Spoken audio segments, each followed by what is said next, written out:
So, tell me more about your job. What do you do? I'm an FBI agent, quiet as it's kept.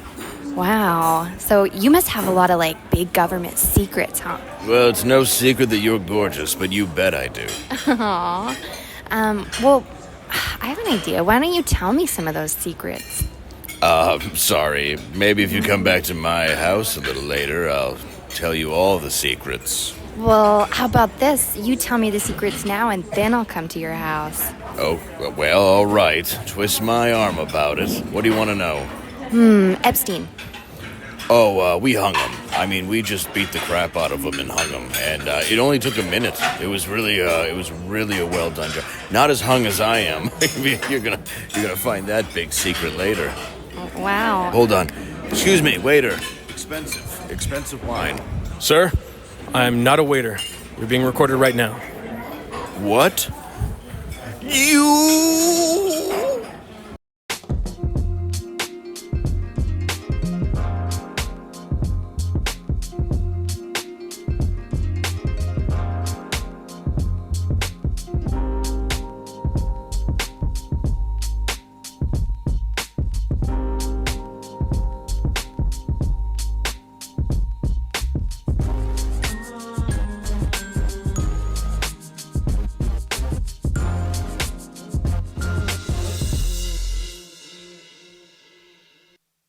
Hello, ladies and gentlemen. Welcome to Normal World. I'm Dave Landau. I am Black Garrett, and with us is Angela. Thank you. Hi, I'm here. Yay. What up? Whoop, whoop. Whoop, whoop. Yay, girl clap. Oh, thank Whoop, you. whoop. I feel powerful. You should. Right. Dave. Yes. If people wanted to see you in real life, where do they go? This Friday and Saturday, you can come out to Uncle Vinny's in Point Pleasant Beach, New Jersey. Also, next weekend, Oklahoma City at Bricktown. Hey. What about you? Hey, you can find me on my channel, Black Garrett, on YouTube's. I stream on Sundays and Mondays. And Angela also. Angela Does Horror on YouTube. Check it out. We're going to do a watch-along tomorrow. Let's go. You know what movie? We're voting. Okay, so it's in the process right now, so you can go vote. What do you hope the pick is? Hereditary. No, okay. Oh, nice. Okay. Just leading the witness here. Cool. Well, today we are honored to be joined by founder of Project Veritas, current CEO of O'Keefe Media Group. Is that the right one? Yes. Just wanted to make sure I said that right. That's correct. Also author of Muckrucker, Rethinking Journalism for the 21st Century. Please welcome to Normal World, Mr. James O'Keefe. Woo! Great to be with you all. Welcome. So I'm excited. You have a new show called American Swiper. Let's take a look real quick before we get into it. Check. Come on, baby. Come on, let's do it. It all started when Starlight, that's the code word for one of our undercover journalists and American swipers, matched on the dating app Hinge and went on a hidden camera date with yet another Disney executive. We were the first people ever to get Disney employees to admit that they discriminate against people based on race. They wanted somebody in meetings who would appear a certain way. Do you think Bob Iger is corrupt? Now, yeah. No way we're hiring a white male this work. I knew this story was going to be big. We've investigated a lot of subjects at OMG, CIA, the FBI. For the first time ever, and something very special happened. Michael Giordano matched with and was actively hitting on yet another one of our swipers. So now, Michael Giordano is now dating not one, but two of our American swipers. Hey, this guy is two-timing me. This guy's on fire. There's going to be a lawsuit. I will put you on tape. I'm looking to bring on any more clients who are... We've never seen undercover footage like this before. He just had no idea what was coming. Figured, why not make this a double date? Is this you right here?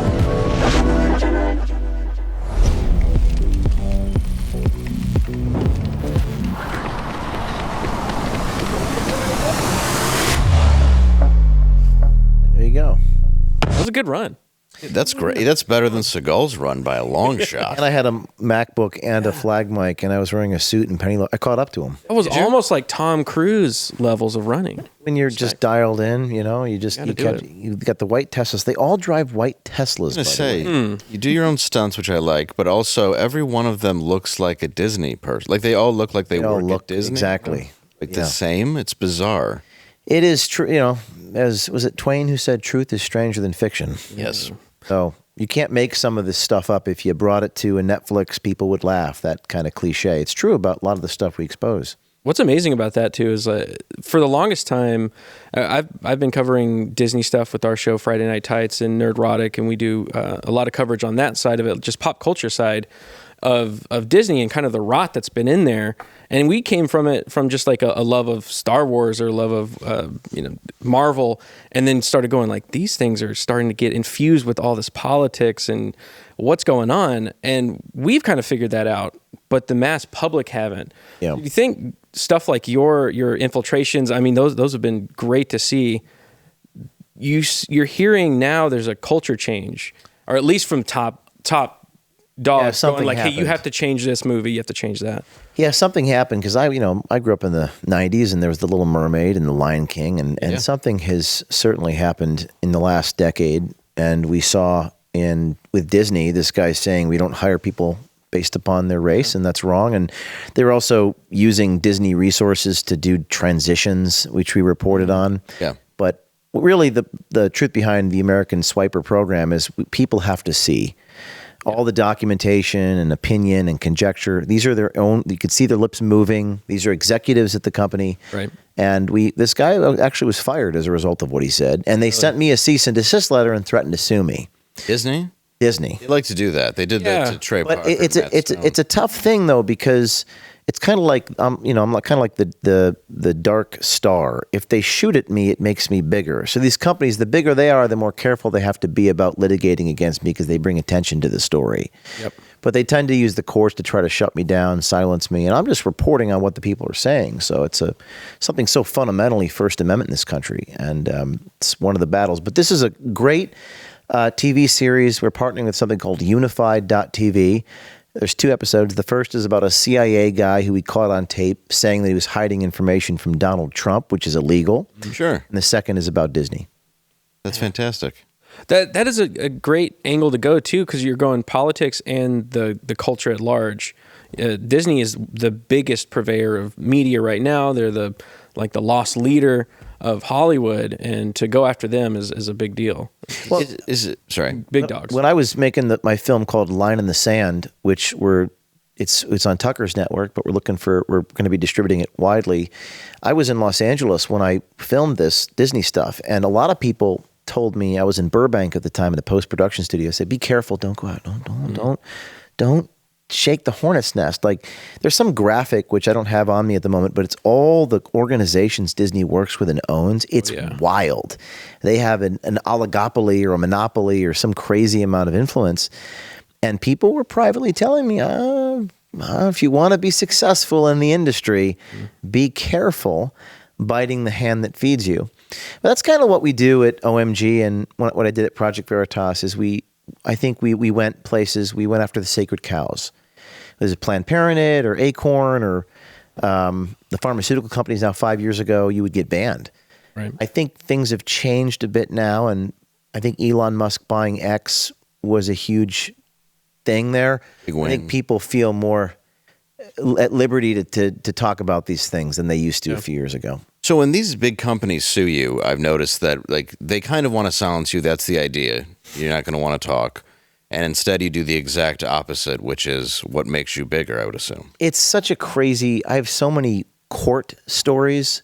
The company, I mean, I've been sued 50 times or something like that. I've been deposed, 12 to 20 times. I've been to 3 jury verdicts in 6 years. Man. Good Lord. And I've been raided by the FBI, arrested by the FBI. And I've learned that that's really their recourse to try to hurt you, is to sue you. Yeah. And I've just got so many stories. I wouldn't even know where to begin. Even my own company I founded sued me. Right. Project Veritas is suing the dude who, without him, they don't exist. So, it seems to be the recourse that people do. And lawyers make all the money off of this situation. And Trump knows this better than anyone. The guy's been sued, 400 times? Right. Oh, easily, yeah. And how much money did lawyers make off of him? Was it $300 million? Easily. I think it was $300 million that lawyers made.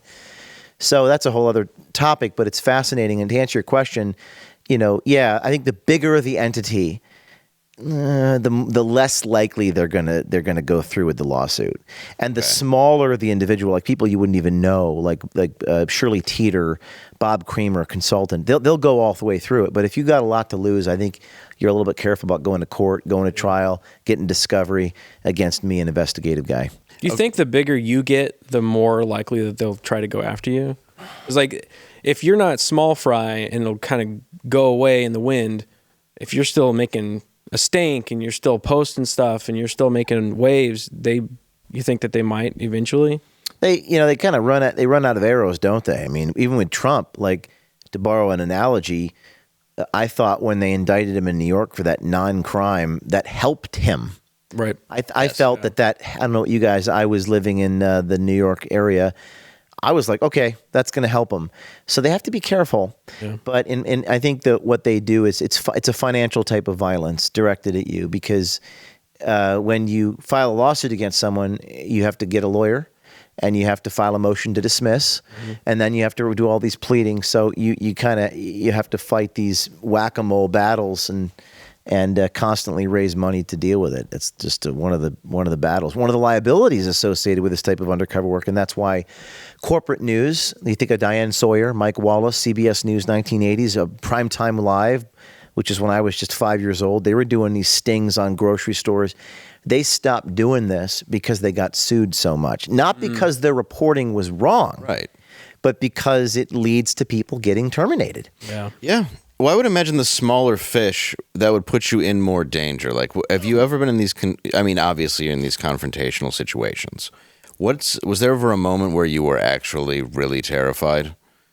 Oh, I would say, you mean specifically ambushing these guys after I record? Yeah, them? or is it always, I imagine it's always a little nerve-wracking. It's a little bit of like PTSD, and I'm being radically vulnerable with you here, but I'm being honest. I think when I was, I think I'm over it at this point. Like, I was always like afraid of going back to jail. Mm-hmm. And what they do is they falsely accuse you. And the problem with being falsely accused is that it's terrifying, because at least when you have done something wrong, you know what you've done. Yes. But when they just make shit up, then your mind goes to places that you don't want to go. Mm-hmm. So, like, for example, with the Pfizer guy that I confronted, you may remember this 2 years ago. Yes. They locked me in the restaurant, and they're like, "I'm calling NYPD." Yeah. Right. And I was overtaken, and this is kind of irrational, but I was overtaken with this sort of mini PTSD. And I'm like, oh my God, they're going to claim that he's like, you're harassing me, you're breaking the law. Now, he actually falsely imprisoned me, and the NYPD guys were not happy with him. But yeah, it was certainly a little terrifying in that moment. Oh, I would imagine. Well, I mean, you're going back to, I've only been in jail because I did it. But what were you in jail for? Drinking and alcohol. I'm in recovery now, but drugs and alcohol all across the board. And then one time I met this girl I was swiping. It's a long story. But I find that interesting, because with being in federal jail or being arrested by feds is far more scary, especially for being innocent, I would assume. And did it come to you like an ambush when that happened? It happened twice. I was arrested by the FBI when I was 25 in Louisiana, and raided when I was 37 years old. And then the first case is, I wrote a book about it. It was under the Obama administration, and I had done this acorn sting. Do you remember the pimp and hooker thing like 15 years ago? Yeah. Undercover. So I was pinched, meaning I was doing this undercover investigation in Louisiana. They caught me, and they go, wait a second, are you that? This is like New Orleans federal holding cell. Mm. And they're like gonna let me go. But they're like, wait a second. And I'm going to do my best Louisiana impression. Are you them boys that did the acorn thing? You did the pimp? Are you the pimp guy that did the YouTube? And I was like, yes, that's me. And I'm speaking to an FBI agent. By the way, never talk to the FBI. Bad idea. And not if you, that sounds like you did something wrong. It doesn't matter. They don't care. These prosecutors will just try to find something. And I said, yes, that's me. And he goes, well, we're going to have to keep you boys overnight then. Oh, and they just made it. So I was transferred to this other cell. They put me in shackles. So these are irons. Yeah. And like Timothy McVeigh, the orange jumpsuit. Yeah. And I spent 24 hours in this little cage Which is a psychological thing they're doing to you on purpose. And it's hard to not be affected by it. You have to be. I think you have to be a sociopath to not let this affect you. So you go into this cage, and then I was brought into a plexiglass wall, and this Slavian public defender says, "You are being charged with 10 years in prison. This is a very serious crime." And you're like, "What? Prison? What I do?" It's just like it's designed to just break you. Yeah. And at the time, this is actually 6 months before I founded Project Veritas. This is January 2010. And then you have to raise, all things being equal, $500,000 to fight in court if you're innocent. So what do? You plead guilty to something. Well, that's what they absolutely want you to do that. And they're going to give you something lower, but they want to just make sure to So I pled guilty to a Class B misdemeanor that I did not commit. What was it? It was entering federal property using false pretenses. Because I was in a federal building with a hidden camera. There's nothing illegal about that. I showed my ID at the door.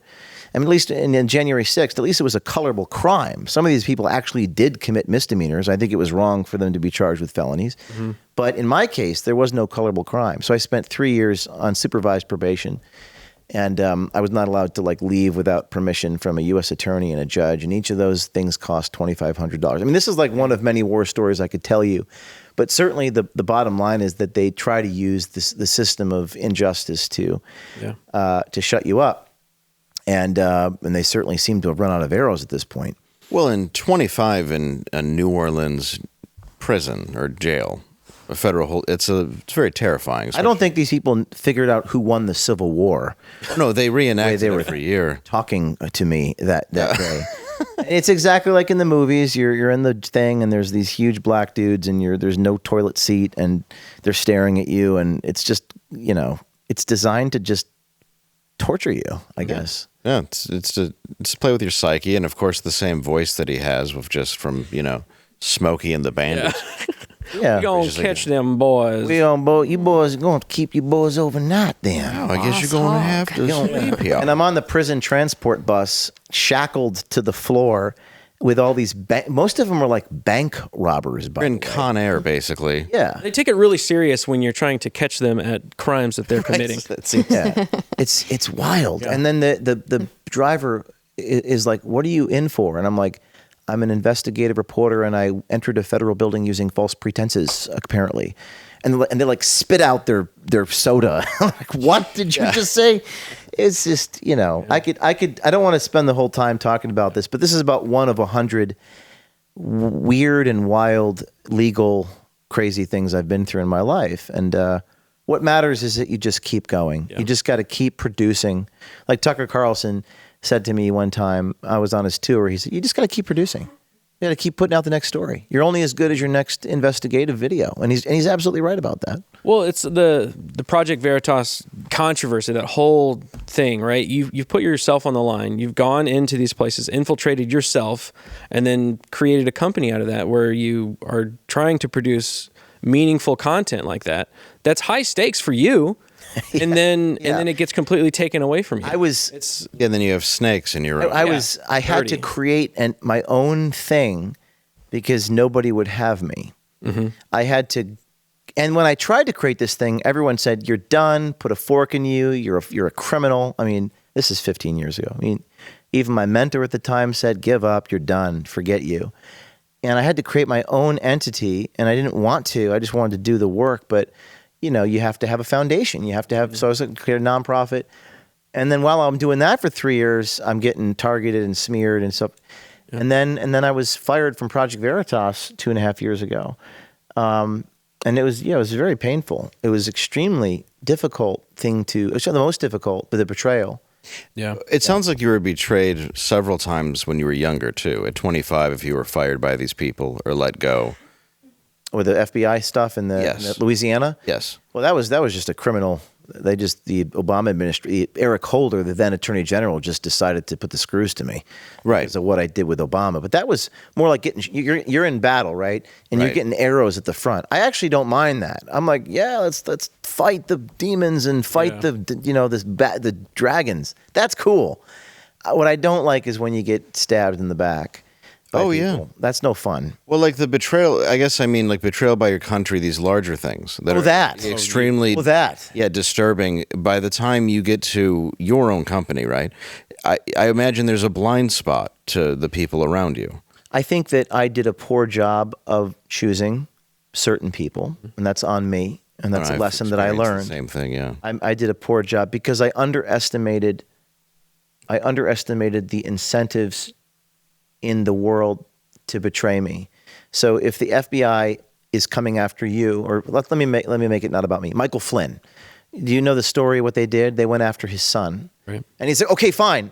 It's like that scene with Harrison Ford on Air Force One, where he's like, "Just don't go after my daughter." Mm-hmm. When they start going after your, because I have a tagline in my company, and I genuinely mean this: my price is my life. I am willing to give up my life for what I believe in, but I think most people's price is their children's life. I would agree with that. Yeah. And I don't have children yet, and so therefore I can't fully empathize. But I think I underestimated when the heat comes down on you, and people say, "Oh, I do." How many? I mean, have you guys been raided by the feds? No, thankfully. I've been in arrested a raid, by the FBI. No. So everyone has something to say until they've been through it themselves. Yep. Mm-hmm. Because I watch all the movies of the windbreakers and bullshit, but when they come to your house and they put your loved ones in handcuffs and they point that gun at your head, at your temple, it makes you. It leads you to have questions. When I was in elementary school, I pledged allegiance to the American flag, and you believe in these things. And you're right. What you just said, actually, now I think you're right. It's a different level of betrayal. Yeah. But that's kind of what I signed up for, though. I don't mind that betrayal. I'm talking about when you're fighting the demons and you're slaying the dragons, the people beside you. Yeah. And what happened at Project Veritas was just, ego and envy and, greed, and you grow an institution and then the institution has to protect itself. So what they would say is they were afraid for themselves. You're taking too many risks. It's almost like, be effective, Mr. O'Keefe, but don't be too effective. That's insane. Right. But that's human nature. I'm sure you did this, and I guess I shouldn't say I'm sure we've just met, but I'm just going off of what I've done in my own mistakes in building something. It's, you see all the red flags, you're warned about the red flags, but you do it anyway because you like this person. Yeah. And then it ends up exactly how you didn't want it to be. Well, was it for you that it's just wisdom? You may not know what red flags even mean. Right. I had a board member, at Project Veritas, we have donors. At OMG, we have Citizen Journalism Foundation. At Project Veritas nonprofit, donors, one guy pulled me aside and said, "You've got to get that guy off your board." We had a board of directors. I said, "Why?" He said, "Because he's jealous of you." And I didn't really understand what that meant. I was like, "What does that mean? He likes me?" Or I didn't fully process. It's hard to comprehend. When you're a 29-year-old, let's be real. How many of us really understand how envy actually works in business? And I didn't know, and I think what I now know is that sometimes people, they kind of want to get involved in the political movement, or they start working for someone because they want to be them. Right. And that can be a little toxic, right? Yeah, absolutely. And that's what happened. Ours was even a level of if I find the word fame, I just hate it, but it was like, I want to be like Dave or be like Steven. I want to be famous. I wish I could get away with anything. And it's like, dude, what are you talking about? And I realized my own fault in enabling this person for the longest time by giving them kind of anything they wanted. Mm-hmm. And then realizing like, oh, you've been screwing me this whole time. And it was a result of, my own, I guess it was my own insecurity or desire to help or karma or whatever I want to feed myself. But I knew there were things I shouldn't have done, and I kind of just did them anyway. And I think that is what hurts the most, because you're doing it because you genuinely care about that person. Right. No, there's that too. And that's the part that I think has got to hurt. And I haven't been thrown out of my own show yet. So, and I'm not talking... Working on it. Yeah, we're trying. I mean, you've gone to HR a lot. Look at all the media environment, Megyn Kelly and Tucker Carlson and Candace Owens. It seems like what's happening in media is everyone's developing their own thing. Mm-hmm. The institution that houses journalists, it's becoming quite difficult to have an institution anymore. Mm-hmm. It's not just me. I mean, it's happening to a lot of people. it's very difficult to have cohesion, generally speaking, in this environment that we find ourselves in. I mean, let me give you a less abstract example. With the raid against me, it was over the Ashley Biden diary. The Joe Biden's daughter had a diary. Yeah. And internally at Project Veritas, I was the editor-in-chief. And I had to make a decision whether to publish this, and I ultimately decided not to, because I couldn't confirm that it was real, and I couldn't confirm whether she did it. There were people within the organization that were going to resign if I didn't publish it, and there were going to people that were going to resign if I did. So it's very difficult, I think, to maintain that level of cohesion right now within institutions. I can see that. I'll tell you a good institution, though. What's that, Dave? It's Lean. Hey, Do you guys know that? I do know that. Yep, you can go ahead and interview any of these people on their board. They are squeaky clean. That's right. If you have a bold summer weight loss goal, it's middle of summer. Let's get to it. Yep. And injections aren't for you. Here's what the doctors who formulated Lean said. They said this supplement is as close to what we've come to the benefit of other popular injection drugs. Wink, except you know what? What? You don't have to inject it. I don't like needles. No. You don't have to use needles. That's perfect. And I did try. Oh. So, no needles and results. You know what that is? What's that? It's smart. It is smart. That's Using right. that noodle. It's right. Look at Angela. She's been losing weight Yeah. from Thank you. Lean. Look at Exclusively him. only. He's been losing weight. I've not been doing anything else. QB's losing weight. Hey, I've been using their other products from Brick House. These little things, you mix it into some water or even tea or something. It's also very good. A lot of vitamins, minerals. Yep. I've gained a ton of weight. By not using lean. Correct. Yeah, see, Yeah. that's a problem. I had pancakes for dinner last night and breakfast. Anyway. You mix them into the pancakes. Yeah. That'd be a dude, whole that's other sharp. thing. That's a whole But other. at least make it moderate. Yeah. So let's get you started with 20% off. Just use code normal20 at lean.com. TakeLean.com. Take Lean. That's what I meant. How dare me. TakeLean.com. Use promo code normal20. That's normal, then the number's 20. right. Or you can go ahead and scan your screen right there and go ahead and get yourself thin. Thanks, Brick House. Thank you. Thank you, Whoop. Thank you very much. So, Sorry to get back jam into that it. in there. Very serious conversation. You don't have to keep you so serious. No, it's fine. I find Follow your lead. I very much find it fascinating, though, because the only other person I know fired from their own company is Gavin McInnes. Gavin with Vice. Yeah. With Shane Smith. Yes. And Gavin's an incredibly talented guy. Yes, he is. And I admired too what Shane was doing. We Go There. Remember Vice News? We Go There. They went to North Korea. They did some crazy stuff. But it's hard to build a sustainable model for investigative journalism. It Right. really is hard Because it's dangerous. Legally and monetarily. yeah, it's dangerous. I think it's financially. I think it's the economics of it. I'm working on this. I will figure this out. So help me God. But I think it's very difficult because the very idea of leaving the studio and, it's like one of those things where the better you are at it, the more effective you are at actually doing the thing, the worse it is for you. It's like, let me go expose the head of Disney Corporation. Right. Yeah, that's a lot. Successfully. Let's get this guy fired and so forth. And I think, you get targeted, you get smeared. And at the end of the day, those liabilities add up. So, we're working on a model right now. We have OMG. We have the Swiper program. Once a week, we do just a story in Johnson & Johnson this week. Vaccine manufacturer. They're Horrible saying, company. well, they're saying, the guy said the vaccine is not safe and effective. So we're doing the stories every single week. And the question is, to what extent is this a philanthropic thing, this kind of investigative work, and to what extent can you make money on it? That's something unknown at this point. Oh, sure. We actually have a clip of that. Oh, if we cool. want to watch. Let's Yeah. take a look. Yeah. Do you have any idea the lack of research that was done on those products? Joe Biden says that it's safe and effective, but he didn't know. There's no proof. I mean, none of that stuff was safe and effective. People wanted it. Who gave it to them? Hates the It's ice like, cream. all right, you know what? Cancer patients are gonna die anyway. I'm sure somebody's gonna get sued for that stuff eventually.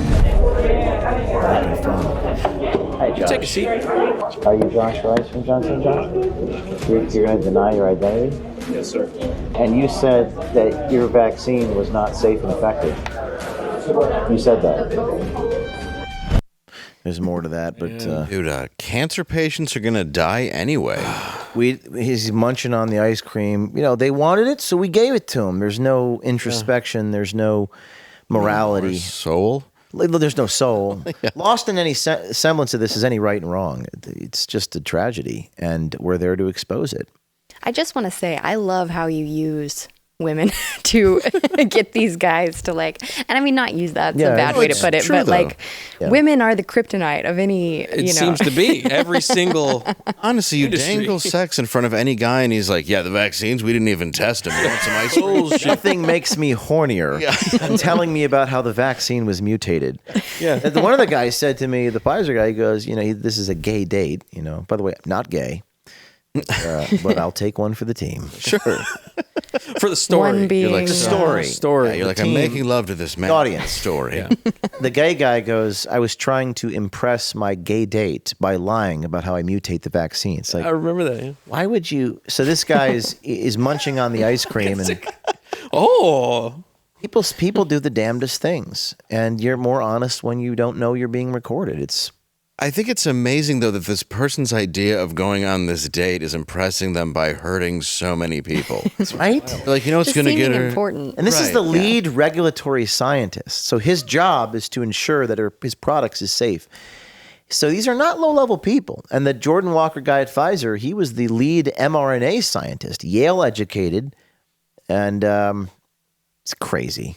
Can't Well, I make mean, it and up. he admitted to the exact same thing. Yes, worse. He said, don't repeat this to anybody.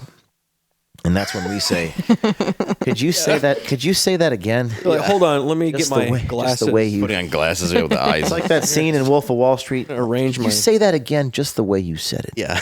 Yeah. And it's actually so. I've been saying this on every show I've been on. It's so crazy that it's stranger than fiction. It's hard to believe. Reality is very absurd, and people are very full of themselves. So a lot of this undercover work, you know, people think, oh, the girls must be so hot. You must have to have sex. It's not even like about sex. If we make it about sex, the guy's brain turns off, and you know what happens. And so we try not to go there. It's actually them just being honest, because we're expressing interest in them as people, and people like to talk about themselves, and that's just how people are. Yeah, and you really are going after some serious narcissists that are going to love to talk about themselves, and also not, like you said, have that way to look inward and realize that they've made these mistakes. They're actually proud of the accomplishments that they're not supposed to have. Yes, very, very profound. And the mirror, the mirror that we hold up to people, and that confrontation with that guy, it's fast. It's 10 minutes long. It's on O'KeefeMediaGroup.com and Unified.tv. The episodes, what I find so fascinating is the way they behave when they look at themselves in the mirror. And it's fascinating. It's in the Pfizer case, he actually physically assaulted. He started taking the thing and throwing it on the ground, the iPad that contained the video, as if the only location of that video was on my iPad. He's smashing it on the ground. That's one way. Or they run away, or most of what they do is they always call the police. Right. And I always say, what do you hope to accomplish by calling the popo? Like, what do you want? What's the outcome that you want? We need to put O'Keefe in jail. They have to smash the mirror. Right. They have to deny the reality of what has happened. So it's really, I don't think they're political stories. I think they're stories about human nature and their confessions, and it's deeper than I think people realize. It does seem like it's easier to get the stuff out of them than you would think. You'd think they'd be more guarded. You think they'd be more secretive, but it really just seems like you ask them a couple questions and they go, "Oh yeah, because they're human it's beings." all bullshit." Well, an unchecked ego is just maniacal. Yeah, there's a difference between when there's such a cavernous gap between the narratives that we're told and the reality. There will always be an opportunity for people like me to exploit the difference between what we're told and what is true. And even if this works 10% of the time, you're going to see huge stories. It's because we live in a world that's just filled with lies. And this goes to the Epstein stuff. We could talk about that. Yeah, I do. Yeah. Yeah, I want to know about that.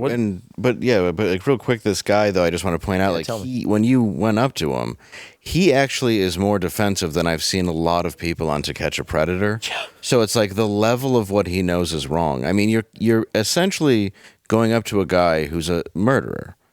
I mean, that's how he's reacting as though that's what it is because that's what it is. And I find that really, really fascinating that you bring that to light. It's like how I couldn't personally, and I don't think you two either could sell a product that is you admit is ineffective and unsafe. I refuse to have gambling sponsors. That's just my own thing. Okay, but I mean, but it's like little things. I've just met you, but I'm certain just knowing you, and I think that if you're a rational person, you wouldn't do that. Never. So he does that, and he has to confront his own morality. And when he's confronted, when this is a 10-minute confrontation, it's fascinating. He tries to manipulate me in a kind of way, like, he's talking to me and he's like, do you understand how the law works? Like he's talking with this non sequitur about the legal system. And I'm like, Josh, did you say this? And he said, that wasn't me. And then he's denying his own reality. It's just you're trying to shake people awake in this country because we got to remember that half of this country voted for, or 40% or whatever the number is. We don't agree on the facts in this country. No. I mean, right? We don't agree on reality.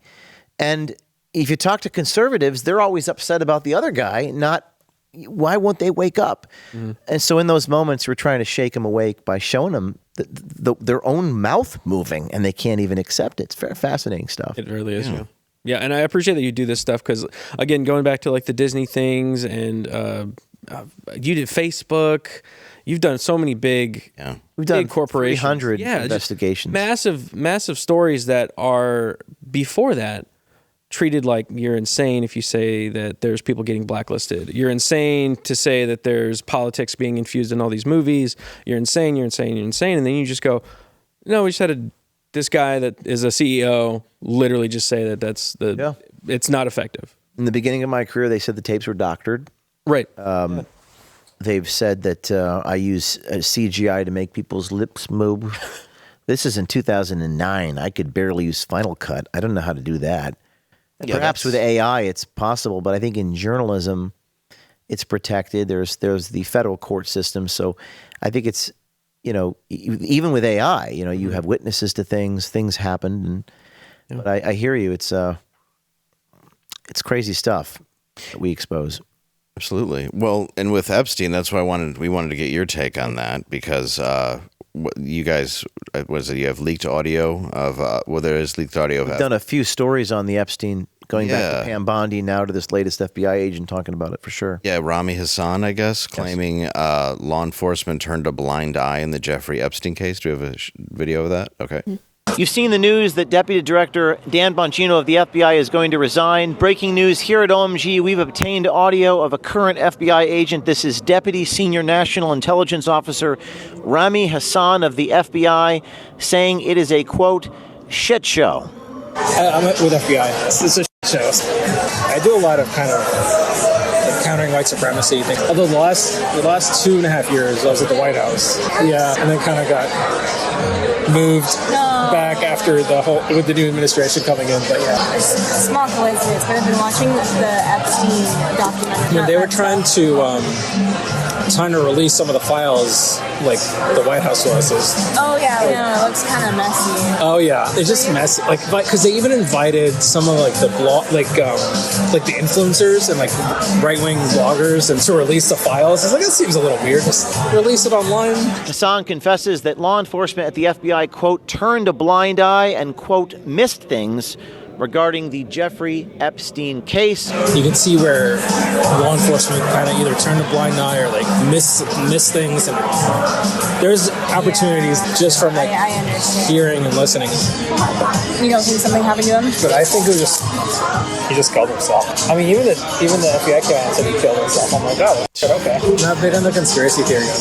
Man. Okay, so the section where he says it's a shit show and the FBI, didn't do what they needed to. Why is he talking this way to a rando? Yeah. And this is very similar to what Attorney General Pam Bondi did in April. OMG was the first to report this. In a restaurant, she disclosed there's tens of thousands of videos, and they have to go through all this. And the question I have is, Why did the Attorney General and this guy, the Deputy National Intelligence, the FBI, disclose this information to a stranger in a public place before they disclosed it to the American people? Yeah. I would go again, human nature. I mean, that it is something where I can see people drinking, they're trying to talk, they're trying to seem important, they're trying to impress this person. They're putting it out there. I mean, it doesn't make a lot of sense if you logically look at it and we just need, like, at this point in time, I have a rhetorical question, okay? What if just everything was unredacted? Yeah. What about that? Would we, and this is not an easy question because I recognize the world is glued together by secrets. Intelligence, you can't do a military strike against bad people if they know that you're coming, right? Or in a chess game, the opponent can't know what you're thinking. But I think at this point, things are so out of balance. Everything's redacted. Everything's a lie. Everything is a lie. And the fact that the Attorney General of the United States disclosed that information 9 days before she gave it to us at the White House, and that guy is saying what he's saying, it's gotten to the point, because of what human nature is, that when you have these thoughts, you need to like live stream yourself saying it. Maybe Neuralink can help us with this. If I'm a director of national intelligence, I'm going to hit a button and I'm going to tell everyone what I'm telling the girl. Because you have obligations if you're in the FBI. So anyway. It's not a good, they don't have good excuses for it. It's like, well, okay, the transparency, right? They go, FBI says no evidence whatsoever, and then moves on and says there's no client list quotations, there's no client list quotations.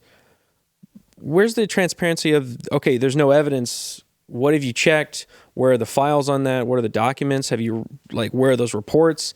Will you give those to the American people? Or you just say, there's no evidence whatsoever, we're transparent? It's like, as a journalist, I find the no evidence argument always a red flag to me. Yeah. Because there's always a story. It may not be the story that you guys want or I want. So in fairness to the Department of Justice, perhaps it's not what the MAGA people want it to be. Right. But I would bet you $100 that there's something there. There's something there, and that they don't want us to see. You said there's video, right? There's video. Who's in the video? Yeah, this guy's in it. Is it just Jeffrey Epstein in every single video? I doubt it. Yeah. Where's the list of that? Like, I don't care about the fictional client list, a Google Doc with everybody's names on it. I want a list of all the people that went there. Right. I want a list of all the people that are in that video, those videos. I want that list. I want the list that you create when you do the investigation and find out who's connected to all this. Who's piloting the plane to fly the people out to that island? Who's the people that are operating the boats or the house, or who works there? Like, accessories before the fact, accessories after the fact. Yes. I mean, our federal laws have such teeth that it's a mathematical probabilistic certainty that one of those guys actually broke the law. So for our DOJ to say that nobody broke the law, it stands to reason. It's tautological. It's absurd. I mean, even the people on a speed dial, you can't run that whole operation alone. Right. It's not. But at this point in time, I think the only solution is for. It's so hard. You have to have brave people on the inside with such enormous balls go public with the truth, but then their lives are going to be destroyed. Right. So it becomes almost spiritual because you lose everything in this life. You lose your pension. You can't get a job. I'm not going to promise you and say that you'll be okay in a physical sense. Perhaps in a spiritual sense, you'll be okay because your conscience will be clean. Yeah. But the only solution is for brave men and women in the FBI to come forward and say, this is the truth. And the time is now, because I don't know about you guys, but I've never seen this happen amongst Trump's base. Yeah. Ever. This is crazy. No, ever. Well, I think a large part of the problem has been denial and just blind allegiance to either side. Mm-hmm. And I think a large issue is if everything was redacted and you saw everything, I think... You mean unredacted? Or unredacted, sorry. It was unredacted. I keep thinking redacted because of the documents we keep getting. But if everything was unredacted, I think there is such this plausible case for denial where people would refuse it. At least I thought that until now. Like you're talking about with Ashley Biden's diary, anybody on the left who I talked to said it wasn't real. You talk about Hunter's laptop. Anybody on the left said it wasn't real. Talk about the Epstein list. A lot of people didn't even buy that on the left until now. Yeah. So will people see this and even believe that it is real if they got that document? Interesting. Yeah, even when you catch them on video, they say the videos are fake. Right. And as I said to Sarah Gonzalez here today, shit, even if they unredacted half the document or even 90% of the document, then people will focus on the things they didn't unredact. Like the prison video, there's still, minutes missing or something? Yes. So, this is a tough one. And this is a tough one for the administration. I don't know how they get out of this. But I do believe something to be true, that I think the truth will come out. I think the truth will come out one way or the other. Yeah. Truth will. We're just living in a different times. The barriers to entry are so little for people to get in to do this and speak the truth. And Elon Musk bought Twitter, so anybody can upload anything at any time. I just think the truth is going to come out. So I think that's a good extra 30 seconds. I was going to say one thing. You were asking for people, brave men and women out there that do have information like that, to come out.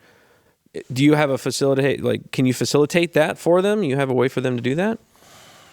I mean, I think the bread and butter of this is trust. So people trust. We published images from Epstein's Island that no one ever saw before. This was back in May.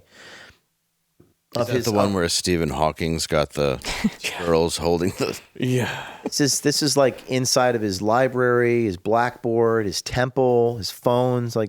These images were given to me by someone inside the government, and that person was frustrated. And that person wants to be anonymous. So I think people are scared because, and what happens when someone does that, when they come to me? And they say I want to stay anonymous. I have to make a commitment to them, right? Yes. Mm-hmm. That's a very hard thing for me to commit to. But let's say I can do it, right? Let's say I'm the only human being on the face of the planet, and nothing was in writing. And I'm gonna let's just call him Jones. I'm gonna protect Jones. That's not his name or her name, but I'm gonna call him Jones. Then what is the full force and fury going? What is that going to be directed at to get to the bottom of who that is? Mm-hmm. You. Now, if I go before a federal judge and say, okay, Mr. O'Keefe, you have to reveal your source. And then I'm going to say, I'm sorry, I cannot do that.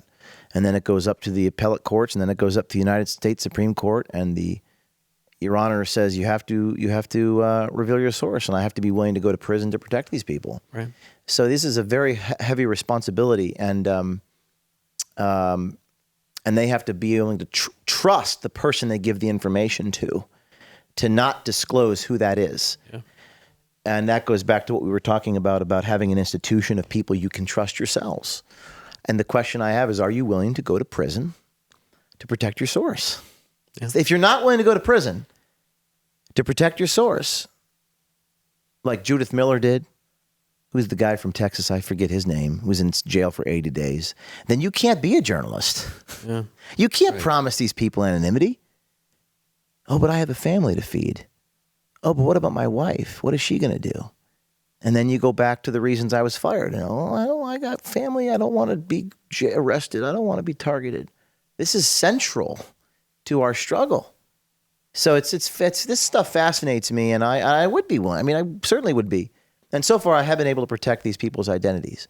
They haven't taken the First Amendment away from us yet in this country. They've tried. Yeah. They haven't taken away it yet. So we published these images on Epstein Island, and I believe that what's behind those black lines will be made public. I genuinely know that to be true, and I believe that to be true. So just stay tuned. Right. And thank you very much for coming on the show today. We got to end it at that. But where's the best place where you'd like to be found or something? Is this the new program you're putting out? I would say unified.tv right now. We're promoting episode 2 on Disney, episode 1 on the CIA. You got to check it out. Undercover video of CIA agents and Disney executives. I can't believe I just said that. Unified with a Y, that's UNIFYD.TV. You can purchase to watch these episodes. Yeah, go support it. Go support it. Really important stuff you're doing there, man. Appreciate it. Absolute pleasure to meet you, and thank you for coming on the show. Thank you. And thank you all for watching. Yeah. Good night. See you next Tuesday. Good night. The lights have just gone out on the Normal World set, so I forgot to tell you guys. Go over tonight, right after this show. you can go to my YouTube channel, which is Dave Landau Comedian. I'm going to double check that that's accurate, and watch Normal World Episode 2 sketches.